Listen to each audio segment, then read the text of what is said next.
বাস্তুশাস্ত্ৰ অনুসৰি শিশু এটি জন্মৰ দিন আৰু বাৰৰ ওপৰত নিৰ্ভৰ কৰে সেই শিশু ভৱিষ্যতলৈ ডাঙৰ হৈ কি হ'ব, কেনেকুৱা হ'ব আৰু স্বভাৱ চৰিত্ৰ আদি কেনে হ'ব।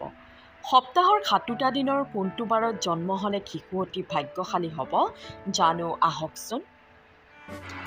শনিবাৰৰ দিনা জন্ম হোৱা শিশুৰ ওপৰত শনি গ্ৰহৰ প্ৰভাৱ পৰা দেখা যায়। এওঁলোকৰ কথা বতৰা বহুত ভাল হয় আৰু লোকৰ কথা নেপেলায়। এওঁলোকে সকলোৰে লগত মিলিজুলি চলে। শনিবাৰে জন্মগ্ৰহণ কৰা শিশুৱে আনক মোহিত কৰিব পৰা গুণ থাকে। ৰবিবাৰে জন্মগ্ৰহণ কৰা শিশুৰ জীৱন ৰেখা বহুত ভাল দেখা যায়।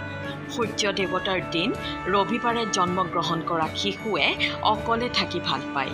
এওঁলোকে কাকো অসুবিধা কৰিব নিবিচাৰে আৰু নিজেই অসুবিধা পালে সোনকালে খং উঠে। এওঁলোকৰ ভগৱানৰ ওপৰত বিশ্বাস বেছি আৰু আনৰ বেয়া কেতিয়াও চিন্তা নকৰে। এনে শিশু ডাঙৰ হৈ আনৰ সহায় পৰায়ণ হয়। সোমবাৰে জন্ম হোৱা শিশু দেখিবলৈ মৰমীয়াল হয়। এওঁলোকে হাঁহি ভাল পায়।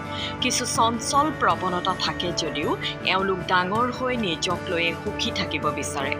এনে শিশুৰ স্মৃতিশক্তি প্ৰখৰ হয়, অৰ্থাৎ যিকোনো বিষয় সোনকালে মনত ৰাখিব পাৰে যদিও ধৈৰ্য শক্তি বহুত কম হয় এওঁলোকৰ। এনে সন্তানৰ মাতৃ স্নেহ বেছি।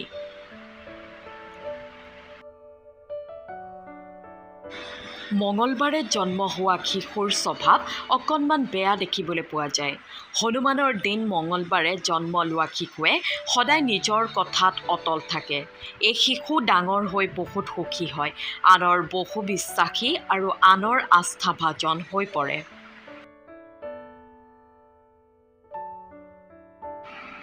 বুধবাৰে জন্ম হোৱা শিশু বহুতেই চোকা আৰু বুদ্ধিমান হয়। এই শিশু ডাঙৰ হৈ পৰিয়াল আৰু সমাজৰ হিত সাধন কৰে। এওঁলোকে সদায় সকলোৰে সৈতে ভাল সম্বন্ধ অটুট ৰাখে।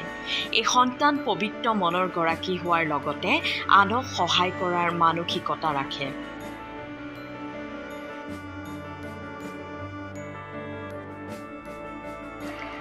গুৰুবাৰে জন্ম হোৱা শিশু সাহসী হয়। এই শিশু ডাঙৰ হৈ জ্ঞানী আৰু বুদ্ধিমান হয়। এওঁলোকৰ হাতত সকলো সমস্যাৰ সমাধান থাকে। এনে লোক ধৰ্মপৰায়ণ হয়। এনে লোকে সকলোৰে সন্মান পায়, কিয়নো এই লোকে সকলোকে সমান চকুৰে চোৱাৰ মানসিকতা ৰাখে। শুকুৰবাৰে জন্ম হোৱা শিশু বুদ্ধিমান আৰু ভাল স্বভাৱৰ হয়। ডাঙৰ হৈ এনে শিশু নম্ৰ আৰু সাহসী হয়। এনে লোকে সদায় চিন্তা বিভোৰ হৈ থাকে আৰু নিজৰ মনৰ কথা সহজতে আনক প্ৰকাশ নকৰে। এই দিনটোত জন্ম হোৱা লোক যথেষ্ট আত্মকেন্দ্ৰিক স্বভাৱৰ হয়।